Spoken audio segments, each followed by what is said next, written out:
நீங்கள் பார்த்து கொண்டிருப்பது உங்கள் ஜாஷ்வா டிவி. சகல ஜனங்களுக்கும் நற்செய்தி.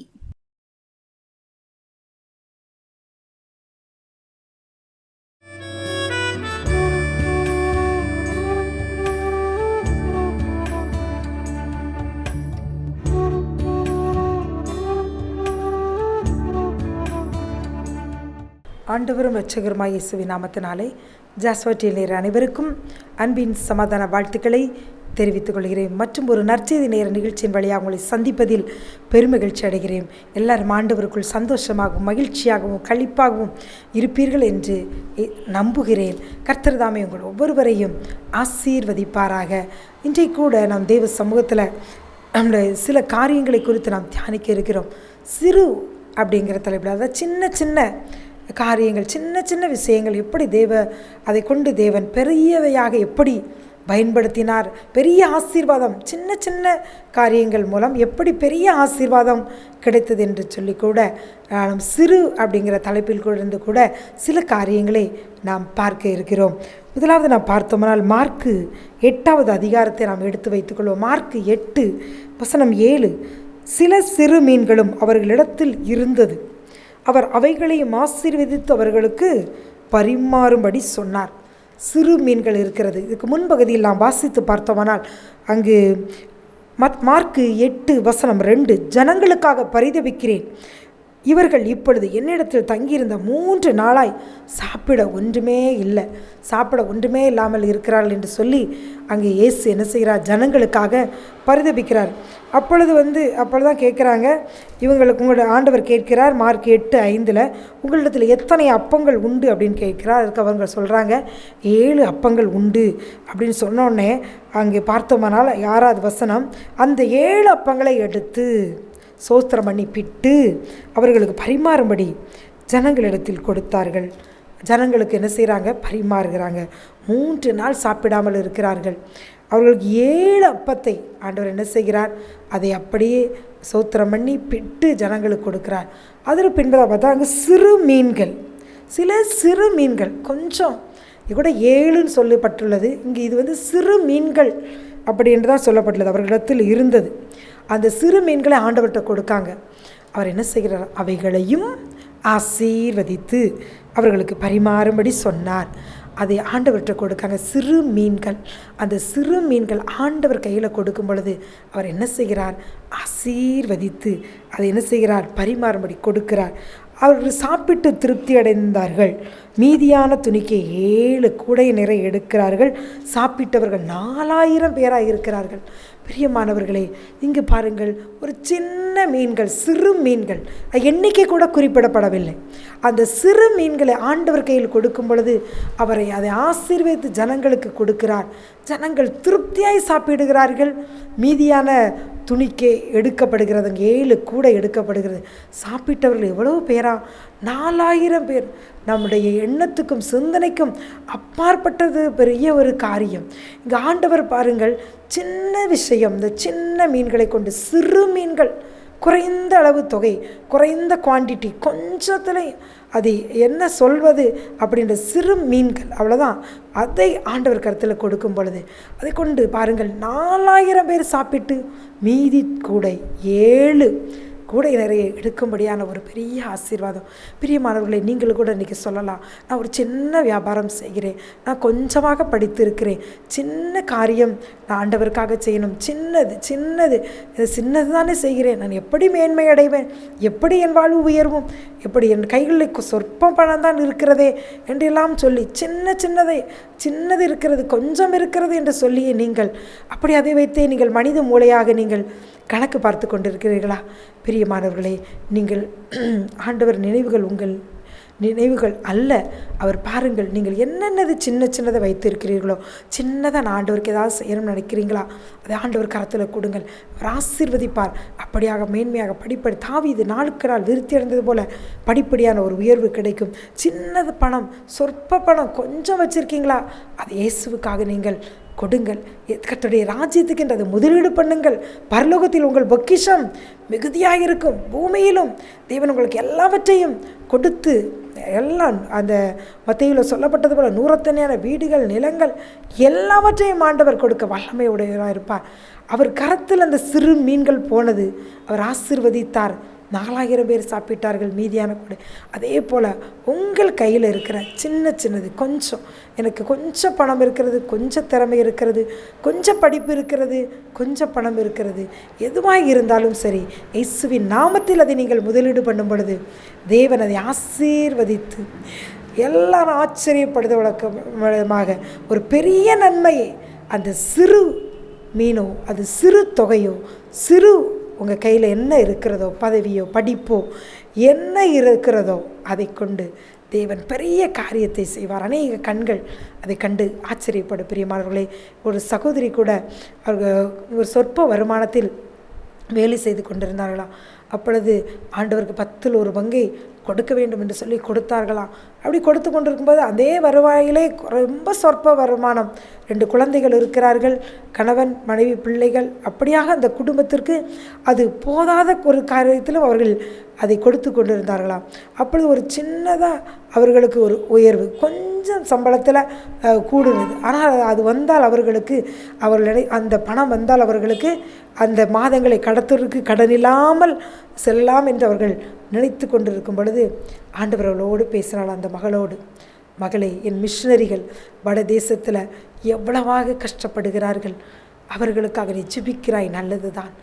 நீ உன்னுடைய உயர்வு அந்த தொகையிலிருந்து, ஊதியத்திலிருந்து கொஞ்சம் அது நீ கொடு அப்படி என்று சொல்லி உள்ளத்தில் ஆண்டவர் பேசிக்கொண்டே இருந்தார்களாம். அவர்கள் அப்படியாக மிஷனரி அந்த காணிக்க பிறகு சகோதரியை அழைத்து அவர்கள் என்ன செய்தார்களாம், நான் இப்படி மிஷனரி உழைத்தை தாங்கிறதுக்காக இந்த பணத்தை கொடுக்கிறேன்னு சொல்லி சிறு தொகை, மிகவும் ஒரு சிறிய தொகை அந்த சகோதரி என்ன செய்தார்களாம், கொடுத்தார்களாம். அப்படியே நாட்கள் கடந்து சென்று கொண்டே இருந்தது. அவர்கள் அநேக எக்ஸாம்களை எழுதி கொண்டே இருந்தார்கள். அவர்கள் ஒரு துறையில் சிறந்த வருமானத்தில் இருந்தாலும் அநேக அரசு தேர்வுகளை எழுதி கொண்டிருந்தார்கள். அநேக முறை தோல்விகள், அநேக அவர்கள் நினைத்த காரியங்கள் நடக்கவில்லை. ஆனால் ஒரு வேளை வந்தது, பல ஆண்டுகள் கழித்தது.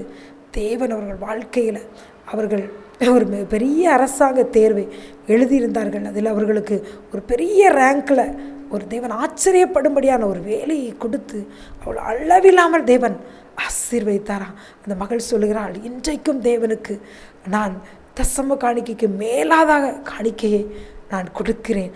சின்ன தொகை நான் ஆண்டவருக்கு கொடுத்தேன். ஆண்டவர் இன்று என்னை மேன்மைப்படுத்தி உயர்த்தி எவ்வளவு கீர்த்தியும் புகழ்ச்சியுமாக என்னை வைத்திருக்கிறார்.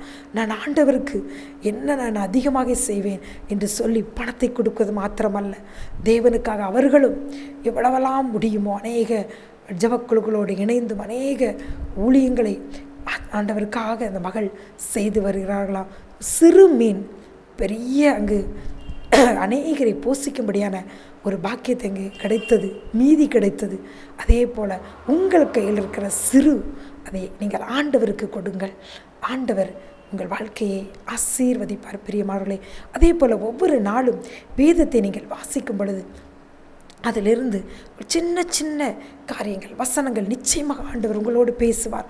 அதை நீங்கள் குறித்து வைத்து கொண்டு, ஆண்டவரே இன்றைக்கு யாருக்கு பார்க்கிறனோ அவர்களுக்கு இந்த ஆகாரத்தை நான் கொடுக்க வேண்டும் என்று சொல்லி நீங்கள் ஜெபிக்கும் பொழுது கர்த்தர் உங்களுக்கு ஆகாரத்தை கொடுப்பார். அதை நீங்கள் அப்படியே எடுத்துக்கொண்டு செல்லும் பொழுது நிச்சயமாய் தேவன் தேவையுள்ள ஜனங்களை உங்களை கொண்டு போவார். அந்த ஆகாரத்தை நீங்கள், அந்த வசனம் என்கிற ஆகாரத்தை அந்த மனிதனுக்கு கொடுக்கும் பொழுது அவன் ஆவி உயிர்ப்பிக்கும். ஆகாரத்தை தண்ணீர் மேல் போடு, அநேக நாட்கள் பலனை காண்பாய் என்று சொன்னது போல அதன் பலனை நீங்கள் நிச்சயம் காண்பீர்கள். பிரியமானவர்களே, இன்றைக்கு நீங்கள் ஆண்டவருக்காக சின்ன சின்ன காரியங்களைத்தான் நீங்கள் செய்து கொண்டிருக்கலாம். ஒரு நாள் நீங்கள் பார்க்கும் பொழுது தேவன் உங்களை உலகத்திலும் மேன்மைப்படுத்தி வைப்பார். நீங்கள் உன்னதத்துக்குரிய ஆசீர்வாதங்களால் நிரப்பப்பட்டவர்களாக நீங்கள் காணப்படுவீர்கள். பிரியமானவர்களே, சிறு மீன்கள் எவ்வளவு பெரிய நன்மையை ஆசீர்வாதத்தை கொண்டு வந்தது என்று பார்த்தோம். அடுத்து பார்த்தோம்னால் சிறு வயது 2 தீமோத்தேயு 3வது அதிகாரம் அதன் 15வது வசனம். கிறிஸ்து இயேசுவை பற்றும் விசுவாசத்தினாலே உன்னை ரட்சிப்புக்கேற்ற ஞானமுள்ளவனாக்கத்தக்க பரிசுத்த வேத எழுத்துக்களை நீ சிறு வயது முதல் அறிந்தவன் என்று உனக்கு தெரியும். இங்கே தீமோத்தேயை பார்த்து பவுல் சொல்கிறார், வேத எழுத்துக்களை நீ சிறு வயதிலிருந்தே நீ தெரிந்தவனே எனக்கு தெரியும். வேத வாக்கியங்கள் எல்லாம் தேவ ஆவியினால் எழுதப்பட்டிருக்கிறது என்று சொல்லி அங்கு வசனம் சொல்கிறது. பிரியமானவர்களே, சிறு வயதிலிருந்து உங்கள் பிள்ளைகள் குழந்தைகளாக இருக்கும் பொழுதே வசனங்களை அவர்களுக்குள்ளதாக நீங்கள் போட்டு வையுங்கள். பிள்ளைகளை மனப்பாடம் பண்ண சொல்லுங்கள். படிப்பு எல்லா காரியங்களையும் இரண்டாவது வைத்துவிட்டு ஒவ்வொரு நாளும் அந்த பிள்ளைகள் வயதுக்கு தகுந்தாற் போல வசனங்களை கட்டாயமாக மனப்பாடம் செய்து அவர்கள் ஒப்பிக்க நீங்கள் சொல்ல வேண்டும். அவர்கள் வாழ்க்கைக்கு பின்பதாக அது மிகுந்த ஆசீர்வாதமாக இருக்கும். பிரியமானவர்களே, இன்றைக்கு நான் ஒரு தொலைக்காட்சியில் கூட ஒரு சாட்சியை கேட்டேன். ஒரு தகப்பனும் தாயாரும் அந்த மகனிடம், இன்றைக்கு வேதத்தை வாசித்து நீ இந்த இவ்வளவு வசனங்களை நீ மனப்பாடம் செய்தாதான் உனக்கு சாப்பாடு என்று சொன்னார்களாம். காலையிலே, ஞாயிற்றுக்கிழமை காலையிலே அந்த மகன், வேதமே எனக்கு பிடிக்காது, இது வேண்டாம், நான் நீ சாப்பிடாட்டாலும் பரவாயில்லை அப்படி என்று சொல்லி அப்படியே அவன் இருந்து சாதித்து கொண்டிருந்தானா. அப்படியே நேரம் கடந்து வந்ததா, மதிய நேரம் வந்ததா. மதிய நேரம் வந்த பொழுது தாய் தகப்பன் சொன்னார்களா, நீ வசனத்தை, நீ உனக்கு குறிக்கப்பட்ட அந்த வசனங்களை நீ மனனம் செய்து எங்களை ஒப்புவித்தால்தான் உனக்கு மதிய சாப்பாடு, இல்லவென்றால் நீ பட்டினி தான் அப்படின்னு சொன்ன பொழுது அந்த மகன் சொன்னானா, இந்த என்னை விட உங்களுக்கு இந்த வசனமும் வேதம்தான் முக்கியம், நான் உங்களுக்கு முக்கியமாக தெரியவில்லை, நான் இப்படி பசியினால் பட்டினியால் கிடக்கிறேனே, அழுகிறேனே, அது தெரியவில்லை, வசனம்தான் உங்களுக்கு முக்கியமா என்று சொல்லிவிட்டு, இருந்தாலும் பரவாயில்லை, நீங்கள் என்னை மிகவும் கொடுமைப்படுத்துகிறீர்கள், நான் படிக்கிறேன் என்று சொல்லி வேண்டா வெறுப்பாக அந்த வசனத்தை படித்து தாயாரிடம் ஒப்புவித்தாராம். அப்படியாக ஒவ்வொரு வாரமும் செய்து கொண்டே வந்தானா. அவருடைய வாலிப பருவம் கடந்தது, கல்லூரிக்கு சென்றான். அப்படியாக அங்கு இருக்கும் பொழுது பல சூழ்நிலைகள் வரும் பொழுது அந்த வசனம் பாவம் செய்ய தூண்டும் பொழுது, பாவமான காரியங்களை பார்க்கும் பொழுது உள்ளத்தில் அநேக வசனங்களை சிறு வயது முதல் அவன் தாயார் மூலமாக வசனங்களை மனப்பாடம் செய்து இருதயமெல்லாம் வசனம் நிரம்பி இருந்ததே. அந்த வசனம் அவனை தடுக்குமா, இதை செய்யாதே, பேசாதே, பாவிகள் நயம் காட்டினாலும் சம்மதியாதே, இந்த வழியில் நடவாதே. வசனம் பேச பேச பேச அந்த மகன் தன்னை பரிசுத்தமாய் காத்து கொண்டு, அந்த மகன் ஒரு நாள் கூட்டத்தை சாட்சி சொன்னானா, என் தாயாரும் தகப்பனாரும் என்னை அன்றைக்கு அப்படி என்னை கஷ்டப்படுத்தி வசனத்தை படிக்க வைக்காவிட்டால் இன்றைக்கு நான் பாவத்தில் அமிழ்ந்து புலையான சேற்றில் கிடந்து, ஐயோ, நான் அசிங்கத்திலும் அலங்கோலமாக என் வாழ்க்கை இருந்திருக்கும். இன்று நான் ஒரு ராஜகுமாரனாக உயர்ந்த பதவியில் நான் அப்படி பரிசுத்தமாக இருக்கிறதற்கு காரணம் என் தகப்பனும் தாயும் என்னை வசனத்தை படிக்க சொல்லி என்னை கட்டாயப்படுத்தினதான் என்று சொல்லி. பிரியமானவர்களே, உங்கள் குழந்தைகளும் சிறிய குழந்தைகளாக இருக்கிறார்களா? சிறு வயது முதல் வேத எழுத்துக்களை நீங்கள் மற்ற எந்த லாங்குவேஜ் மேலும் நீங்கள் படிக்க வைக்கலாம். பிள்ளை முதலாவது நீங்கள் செய்ய வேண்டியது சிறு வயது முதல் வேத எழுத்துக்களை உங்கள் பிள்ளைகளுக்கு நீங்கள் போதிக்க வேண்டும். உபாகமம் 6:6 சொன்ன பொழுது, உட்கார்ந்திருக்கும் போதும் நடக்கும் போதும் எழும்பும் பொழுதும் படுக்கும் பொழுதும் அவைகளை குறித்தே பேசுங்கள். வசனத்தை மனனம் செய்து உங்கள் பிள்ளைகள் வசனமெல்லாம் இருதயமெல்லாம் வசனத்தால் நிரப்பப்படட்டும். வசனத்தை அறிந்து கொள்ளும் பொழுது ஒரு தீமோத்தேயை போல உங்கள் பிள்ளைகளும், அவன் வாலிபனாக இருந்து ஒரு சபையை அவன் நடத்துகிறான். அவனை குறித்து பவுல் சாட்சி சொல்லுகிறார். தீமோத்தேயை உத்தம குமாரனாகிய தீமோத்தேயை என்று சொல்லுகிறார். அதே போல உங்கள் பிள்ளைகள் வசனத்தை அவர்கள் நேசித்து மனனம் செய்து அவள் வசனத்துக்கு முக்கியத்துவம் கொடுத்து இயேசுவை நேசித்தால் மாத்திரம்தான் இந்த உலகத்தாரால் உத்தமன் என்று அவர்கள் புகழப்பட முடியும். பிரியமானவர்களே, நீங்கள் என்னென்ன வழிமுறைகளை நீங்கள் ஆலோசனை சொன்னாலும் அந்த பிள்ளைகள் இந்த உலக பாவத்தில் அவர் விழுந்து விடுவார்கள். அந்த வசனம் தான் அவர்களை பாவம் செய்யாதபடிக்கு அவர்களை காப்பாற்றும். சிறு வயது முதல் வசனங்களை அவர்கள் வாசித்து பழகட்டும், வசனங்களை மனனம் செய்யட்டும், அவள் கற்று அறிந்து கொள்ளட்டும். சங்கீதம் 71:17 கூட இப்படி சொல்லுகிறது. சங்கீதக்காரன் இப்படி சொல்லுகிறார், தேவனே, என் சிறு வயது முதல் எனக்கு போதித்து வந்தீர். அவன் சொல்கிறான், சிறு வயது முதல் சங்கீதக்காரன் சொல்கிறான், சிறு வயதில் இருக்கும் போதே நீங்கள் எனக்கு என்ன செஞ்சீங்க? போதித்து வந்தீங்க. உங்கள் பிள்ளைகளும் இப்படி சொல்லணும். இப்படிப்பட்ட ஒரு அனுபவத்துக்குள்ளே உங்கள் பிள்ளைகளை நடத்த வேண்டியது கர்த்தர் உங்களுக்கு கொடுத்த பொறுப்பு. சிறு வயது முதல் போதிக்கிற ஆண்டவர்கிட்ட உங்கள் பிள்ளைகளை ஒப்பு கொடுங்க. உங்கள் பிள்ளைகளுக்கு கற்றுக் கொடுங்கள். உங்கள் பிள்ளைகளை ஆண்டவருக்கு நேராக வழி நடத்துங்கள். அதனால் இதுவரைக்கும் உடைய அதிசயங்களை அறிவித்து வந்தேன் அப்படின்னு சொல்லுகிறான். ஆண்டவர் போதித்து வந்ததனால் அவன் எல்லா சூழ்நிலையிலும் நின்று அவருடைய அதிசயங்களை எல்லாம் விவரித்து சொல்லுகிற அளவுக்கு தேவன் உங்கள் பிள்ளைகள் வாழ்க்கையிலும் உயர்த்துவார். பிரியமானவர்களே, சிறு மீன்கள் பெரிய ஆசீர்வாதம். சிறு வயது ஆண்டவரையே போதிக்கிறார். வேத எழுத்துக்களை அறியும் பொழுது பாவத்திலிருந்து உங்கள் குமாரரும் குமாரத்திகளும் தப்புவிக்கப்படுவார்கள். ஆத்துமா விலையேறப்பட்டது. உங்கள் கையில் கொடுக்கப்பட்ட பொறுப்பை நீங்கள் உண்மையாய் செய்யுங்கள். அடுத்து பார்த்தோமானால் சிறு பெண் 1 ராஜாக்கள் 1:2 1 ராஜாக்கள் 1:2. அப்பொழுது அவனுடைய ஊழியக்காரர் அவனை நோக்கி, ராஜ சமூகத்தில் நின்று அவருக்கு பணிவிடை செய்யவும் ராஜாவாகி எங்கள் ஆண்டவனுக்கு அனல் உண்டாகும்படி உம்முடைய மடியிலே படுத்துக்கொள்ளவும் கன்னிகையாகிய ஒரு சிறு பெண்ணை ராஜாவாகி எங்கள் ஆண்டவனுக்கு தேடுவோம் சொல்கிறாங்க. தாவீது ராஜா மிகுந்த வயது சென்றவனாகிட்டார். அவருக்கு அனல் உண்டாகும்படி அவருக்கு பணிவிடை செய்யும்படி ஒரு சிறு பெண்ணை தேசமெங்க தேடுவோம் சொல்லி ஒரு சிறு பெண்ணை அங்கு பாருங்கள், அவர் மடியிலே ஆண்டவனுக்கு அனல் உண்டாகும்படி மடியிலே படுத்துக்கொள்ள கன்னியாகி ஒரு சிறு பெண்ணை தேடுகிறார்கள். இஸ்ரவேல் எல்லாம் அழகான ஒரு பெண்ணை தேடி சூனேம் ஊராளாகிய அபிஷாகை என்ன செய்கிறாங்க, கண்டுபிடிக்கிறாங்க. அவள் அவனுக்கு என்ன செய்கிறாள், ராஜாவுக்கு உதவியாக இருந்து அவளுக்கு பணிவிடை செய்கிறாள். சிறு பெண் ராஜாவுக்கு அனல் உண்டாக்கும்படி அங்கே என்ன செய்கிறாள், செய்யப்படுகிறாள், கொண்டு வரப்படுகிறாள். அந்த சிறு பெண் அவருக்கு என்ன செய்கிறாள், ராஜாவுக்கு, தாவீது ராஜாவுக்கு அனல் உண்டாக்குகிறாள், பணிவிடை செய்கிறாள். அவள் சிறு பெண் அவளுடைய பொறுப்பை உணர்ந்து அவள் என்ன செய்கிறாள், அந்த இடத்துல அரண்மனையில் அவள் அனல் உண்டாக்குகிற ஒரு பொறுப்பு, ராஜாவுக்கு பணிவிடை செய்கிற ஒரு பொறுப்பை அவள் அழகாக செய்கிறாள். இன்று அதே போல் பிரியமானவர்களே, நீங்களும் ஒரு சிறு, எனக்கெல்லாம் இதற்கு தகுதி உண்டா, நான் சிறுமையாக இருக்கிறேன், சிறியவளாக இருக்கிறேன் என்று சொல்லலாம். ஆனால் சிறு பெண்களாகிய சிறியவர்களாகிய உங்களை, சிறு பையனாக கூட நீங்கள் இருக்கலாம், சிறியவர்களாகிய உலகத்தில் எல்லாராலும் நீங்கள் தாழ்த்தப்பட்டவர்களாக சிறியவர்களாக நீங்கள் இருக்கலாம். உங்களை ஆண்டவர் தேடுகிறார். நீங்கள் அவருக்கு பணிவிடை செய்யும்படியாகும், அநேகருக்கு அனல் உண்டாக்கும்படியாக நீங்கள் இந்த எழுப்புதலை பற்ற வைக்கிறவர்களாக, அக்கினியை பற்ற வைக்கிறவர்களாக நீங்கள் மாற வேண்டும் என்று சொல்லி உங்களை ஆண்டவர் இன்று தேடி வந்திருக்கிறார். நீங்கள் மற்றவருக்கு அனல் உண்டாக்குவதற்காக அக்கினியை பற்ற வைப்பவர்களாக, பரிசுத்த அக்கினியை தேசமெங்கும் நீங்கள் பற்றி பிடிக்க உறுதுணையாக நிற்கிறவர்களாக, இயேசு ராஜாவுக்கு பணிவிடை செய்கிறவர்களாக இயேசு ராஜா உங்களை தேடி கண்டுபிடித்திருக்கிறார். பிரியமானவர்களே, நீங்கள் அவருடைய ராஜ்யத்தின் கட்டுமான பணியில் இணைந்து கொள்ளுங்கள். அடுத்ததாக கூட சிறு புஸ்தகம், அதை கூட பார்ப்போம். வெளிப்படுத்துதல் 10வது அதிகாரம், வெளிப்படுத்துதல் 10வது அதிகாரம் வசனம் 9. நான் தூதனிடத்தில் போய் அந்த சிறு புஸ்தகத்தை எனக்கு தாரும் என்றேன். அதற்கு அவன், இதை நீ வாங்கி புசி, வயிற்றுக்கு கசப்பாக இருக்கும், ஆயிலும் உன் வாய்க்கு இது தேனை போல மதுரமாயிருக்கும். நான் அந்த சிறு புஸ்தகத்தை தேவனுடைய கையிலிருந்து வாங்கி அதை புசித்தேன். அதை புசித்த உடனே அதன் வாய்க்கு மதுரமாய் இருந்தது. அப்பொழுது அவன் என்னை நோக்கி, நீ மறுபடியும் அநேக ஜனங்களையும் ஜாதிகளையும் பாசைக்காரரையும் ராஜாக்களையும் குறித்து தீர்க்க தரிசனம் சொல்ல வேண்டும் என்று சொன்னான்.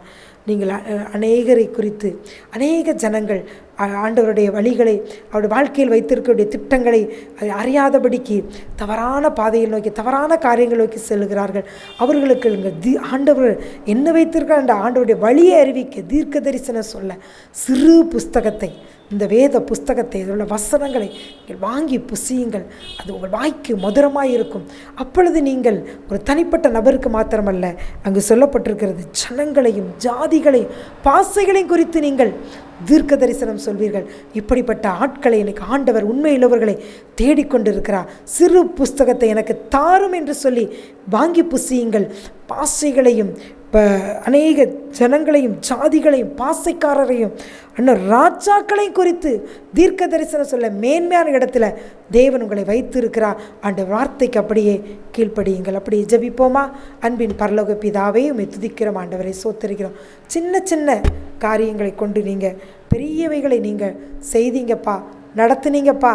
நன்றி அப்பா, நன்றி அப்பா, சோத்தரிக்கிறோம்ப்பா. அதே போல் யாரெல்லாம் சின்ன பங்கை உங்களுக்கு கொடுக்காங்களோ இயேசப்பா, யார் உள்ளத்தெல்லாம் நீங்கள் பேசி ஆண்டவர்கள் சிறிய காரியத்தை உங்களுக்குன்னு கொடுக்காங்களோ அதை நீங்கள் பெருக பண்ணுங்கள். அற்பம் ஆரம்பமாக ஆரம்பமான அற்பமாக இருந்தாலும் முடிவு சம்பூரணமாக இருக்கட்டும் ஆண்டவரே.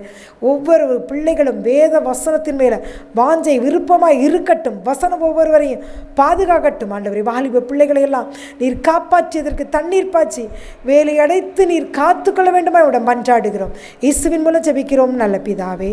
ஆமேன்.